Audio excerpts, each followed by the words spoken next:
আজ আমি আপনাদের সঙ্গে যে জিনিসটি নিয়ে এসেছি তা কোনো রেসিপি না, তা হচ্ছে মাছ কিভাবে কাটবো। যে কোনো মাছই হোক, আমি একটা উদাহরণ দিয়ে ইলিশ মাছটাই দেখাচ্ছি। এখানে আমি 1 কেজি ওজনের একটি ইলিশ মাছ নিয়েছি। এটা আমি যেভাবে কাটবো সেটা হচ্ছে, আমি এখানে ট্রেডিশনাল ভাবে বটি দিয়ে কাটবো, কিন্তু অনেক আছে এটা দিয়ে কাটে বা চাকু দিয়ে কাটে, তবে আমি সবচেয়ে সুবিধা বোধ করি যেটা, সেটা হচ্ছে বটি দিয়ে কাটা। আমি আঁচটা উঠিয়ে নিব। আঁচটা উঠাতে গেলে দেখা যায় আমরা প্রথমে কলের পানিটা হালকা একটু ছেড়ে নিব, তাহলে আঁচটা তাড়াতাড়ি ওঠে। আর যদি ফ্রিজ থেকে মাছটা বের করেন তাহলে মাছটা শক্ত অবস্থায়, অর্থাৎ ফ্রিজ থেকে বের করলেন, বের করার পরে 10 মিনিটের মধ্যে মাছটা বানিয়ে নিলে তাড়াতাড়ি সুন্দর টুকরো হবে। তা না হলে মাছটা একটু ছিঁড়ে ছিঁড়ে যায় বা একটু কষ্ট হয়। এই জন্য আমি যেভাবে করি সেটা আমি দেখাচ্ছি। একটু হালকা পানিটা ছেড়ে নিব, ছেড়ে নিয়ে এটা দিয়ে আঁশ উঠায়, মার্কেটে গিয়ে বললেই চলবে, উল্টা দিকে টান দিতে হবে। উল্টা দিকে টান দিয়ে এভাবে করে আমরা আঁশটা উঠিয়ে নিব, পানিটা ছেড়ে নিব, তাহলে কিন্তু সুবিধা হয়, দেখতেই পাচ্ছেন। আর শক্ত অবস্থায় করলে চামড়াটা উঠে আসবে না। ইলিশ মাছটা বানানোর ক্ষেত্রে একটু লক্ষ্য রাখতে হবে মাছটা যদি একটু শক্ত থাকে। এটা আমি ফ্রিজ থেকে বের করে এনেছি 10 মিনিট আগে। যার ঘরে ধরেন এই জিনিসটা নাই, তখন আপনারা কি করবেন, একটু ধার একটু যে চামচ থাকে এই চামচটা দিয়ে কিন্তু উঠাতে পারেন। আমি দেখাচ্ছি, এটা দিয়ে আরো সুন্দর উঠবে। পানিটা ছেড়ে নিলে তাড়াতাড়ি হবে। তারপরে একটু আবার ধুয়ে নিব, তারপরে দেখে নিব আরো কোথাও আঁশ আছে কিনা। এটা একটু সহজ, সবচেয়ে সহজ মাছ হচ্ছে ইলিশ মাছ কাটা। অনেকে কিন্তু বোয়ার আশায় বসে থাকে, বোয়ার উপরে ডিপেন্ড করে। বোয়া না আসলে মাছই কাটা হয় না। আসলে সব জিনিসই জেনে থাকা ভালো, কখন কি প্রয়োজন লাগে তা বলা যায় না। তারপর আমি বটি দিয়ে কাটবো। তারপর আমি বটিটা দিয়ে নিচে একটা প্লেট বা থালি দিয়ে আমি মাছটা টুকরো করে নিব। প্রথমে মাথাটা আলগা করে নিব। আমার মাছটা কিন্তু এখনো শক্ত আছে, দেখতেই পাচ্ছেন, আমার আঙ্গুল কিন্তু ডুবছে না। আর মাছের ভিতরে যদি ডিম থাকে তাহলে কিন্তু আমরা বের করবো না, তাহলে কিন্তু পেটটা পাতলা হয়ে যাবে। দেখতেই পাচ্ছেন ডিম কিন্তু ভরা। আমি এখন টুকরো করে নিব। টুকরোটা আপনাদের ইচ্ছে মতো করবেন, তবে একটু মোটা করলে ভালো হয়।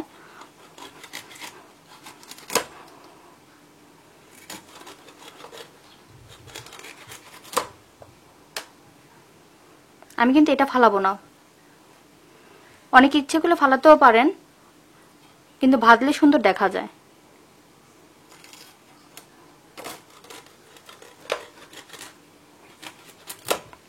এই যে অনেকে আবার বড় মাছ হলে এদিক দিয়ে কিন্তু আরেকটা সিস্টেম আছে, সেটা আমি দেখাচ্ছি। এটা কিন্তু এদিক দিয়ে কাটতে হয়। আমি যদি পুরো মাছটা করতাম তাহলে কিন্তু এদিক দিয়ে কাটতাম। আমি দেখাচ্ছি, এটা কিন্তু কাটার সাথে লাগিয়ে করতে হবে।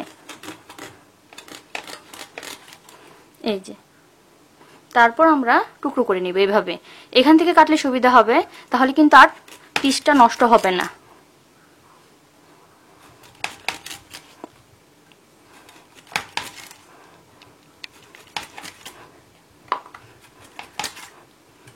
এই যে লেজটা, তারপর আমি এটা কেটে ফেলবো।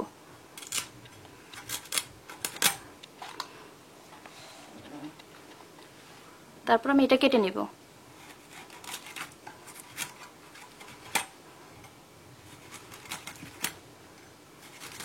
দেখতেই পাচ্ছেন অনেক অল্প সময় কিন্তু মাছটা কেটে ফেললাম। এখন আমি মাথাটা কেটে নিব। মাথাটা অনেকে অনেকভাবে কাটে, আমি যেভাবে কাটছি সেটা আমি দেখাচ্ছি। আমি যেভাবে কাটি, আমি এভাবে আগে এটা আলগা করে নেই, তারপরে এটা ফালাবো। তারপর আমি মাথাটা এভাবে করে এভাবে কেটে ফেলবো। তারপরে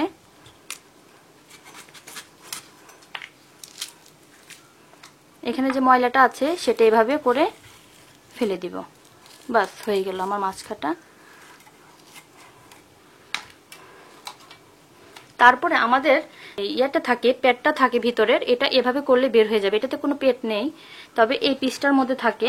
এটা আমি দেখাচ্ছি, বের হয়ে যাবে। এবং এটার সাইডে যেটা আছে, এটা আমি ডিমটাকে চাপ দিয়ে ধরবো, ধরার পরে এটা বের করব। তাহলে কিন্তু পিসটা দেখতে সুন্দর লাগে। ভাজলেও সুন্দর লাগবে, দেখতেও সুন্দর লাগবে।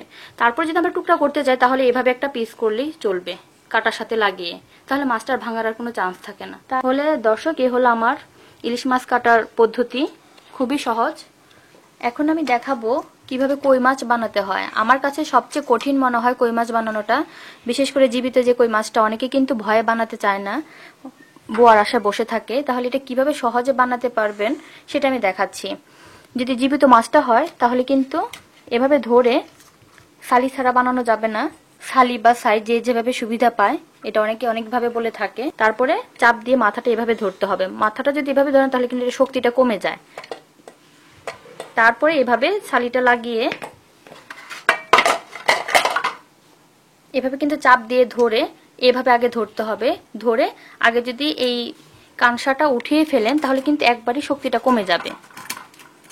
এভাবে করে, এটা দেশি কই মাছ সেজন্য ছোট, আমি চাষেরটা নিইনি। এভাবে করে দেখতেই পাচ্ছেন, পুরোটা খেয়াল করেন।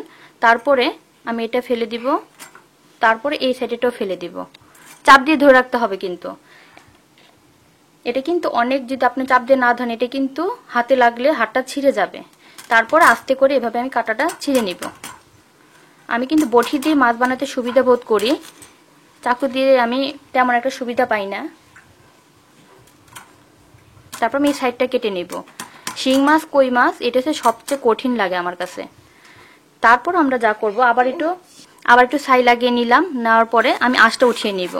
আঁশটা কিন্তু ইচ্ছে করলে আমরা এটা দিয়ে উঠাতে পারি, অথবা আমরা যদি মাছটা বেশি হয় তাহলে এভাবে যদি আমরা কাঁসাটা উঠিয়ে রেখে দিই তাহলে কিন্তু এটা শক্তিটা কমে যায়। তারপর আস্তে আস্তে আমরা বানাতে পারবো, অর্থাৎ এটা আর আমাদের হাতটা চিরে ফেলবে না। তারপর এভাবে করলে আমরা উঠাতে পারি এটা দিয়ে।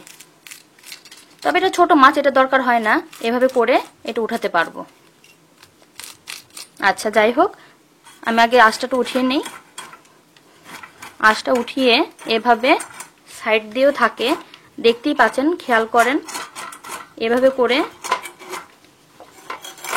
মাথাতেও থাকে, কিন্তু মাথাটাও পরিষ্কার করে নিব। তারপরে হাতটা যদি একটু পিছলা হয়ে যায় একটু ছালি লাগিয়ে নিব। লাগিয়ে তারপরে এই জায়গাটা যেটা, এটা কিন্তু এভাবে উঠানো যায়, দেখাচ্ছি আমি। এভাবে টান দিলে এটা উঠে যায়। তারপরে আবার এই সাইডটা আছে যেটা, এটা আমি এভাবে দিব। দেওয়ার পর এখানে কিন্তু একটা, যে পেটটা, এটা কিন্তু আমি এভাবে কাটবো না, এটা না কেটে এখানে কিন্তু এভাবে দিলে পেটটা বের হয়ে যাবে, পিঠ সহ। দেখতেই পাচ্ছেন, এই যে পিঠটা বের হয়ে গেল। পিঠটা না বের হলে কিন্তু তিতো লাগবে, খেয়াল রাখতে হবে পিঠটা যেন বের হয়, তাহলে কিন্তু মাছটার ভাঙার সম্ভাবনা থাকে না। এই যে পিঠ সহ একটা মাটি থাকে, অনেক সময় থাকে অনেক সময় থাকে না, এটা বের করে তারপর আমরা এভাবে কেটে নিব। অনেকে আবার এই ফুলকোটা উঠে নেয়, ফুলকোটা উঠালেও পারেন, না উঠালেও পারেন, সমস্যা নেই। এই যে এভাবে। তারপর আমি আরেকটি বানিয়ে দেখাচ্ছি। আমি চাপ দিয়ে ধরলাম, ধরার পর মাথাটা ধরতে হবে। ধরার পরে এভাবে সালি বা সাই যে যেভাবে সুবিধা পায়, এটা অনেকে অনেকভাবে বলে থাকে। তারপরে এভাবে আবার আমরা ধরবো, এভাবে চাপ দিয়ে ধরার পরে এই কাঁসাটা উঠিয়ে ফেলবো।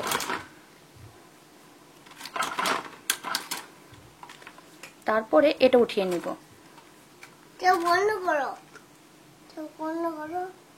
উঠিয়ে নিয়ে তারপরে ধারগুলা কেটে নিব, এই সাইডগুলা। এটা কিন্তু হাত কেটে ফেলে, হাতটা চিরে ফেলে, নাড়া দিলে চাপ দিয়ে কিন্তু ধরতে হবে।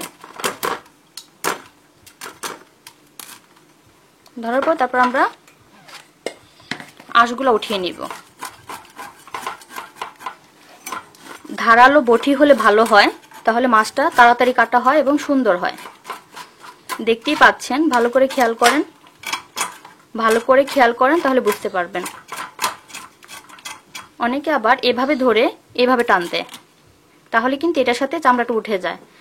এই যে অনেকে অনেক দেশে অনেকভাবে বানিয়ে থাকে মাছটা। আবার আমরা পেটটা বের করে নিব। এই যে মাটি এবং পিঠটা বের হয়ে গেছে, এই যে পিঠ, এটা থাকলে কিন্তু তিতো লাগবে। এই যে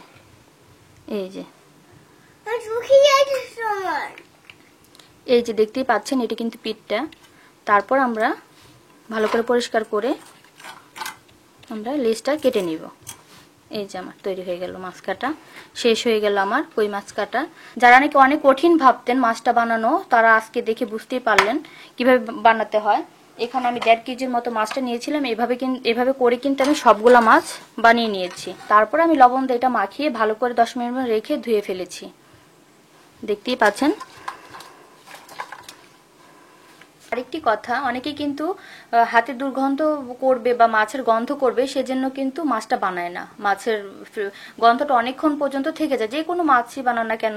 তবে মাছ বানানোর পরে হাতটা ভালো করে ধুয়ে নিয়ে তারপরে পানিতে অল্প একটু ভিনেগার দেওয়ার পরে হাতটা একটু চুবিয়ে রেখে ভিজিয়ে রেখে তারপরে লেবু দিয়ে হাতটা ঘষে নেবেন।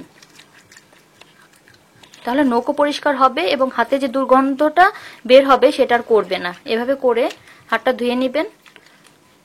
ধোয়ার পরে 1 থেকে 2 মিনিটের মতো একটু হাতটা এভাবে এরকম কষলিয়ে নিলে তারপরে ভালো পানি দিয়ে ধুয়ে নিতে হবে। তাহলে কিন্তু আর মাছের গন্ধটা আর থাকবে না।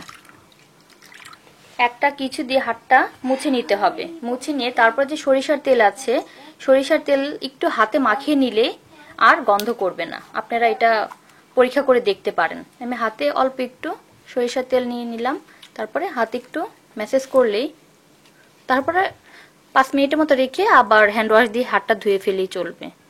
তাহলে কিন্তু হাতে আর গন্ধ করবে না। তাহলে দর্শক, আমার এই টিপসটি যদি ভালো লেগে থাকে তাহলে বাসায় ট্রাই করবেন এবং এভাবে মাছ কাটার অভ্যাস তৈরি করবেন। তাহলে আজ এই পর্যন্তই। নেক্সট আবার দেখা হবে নতুন কিছু নিয়ে।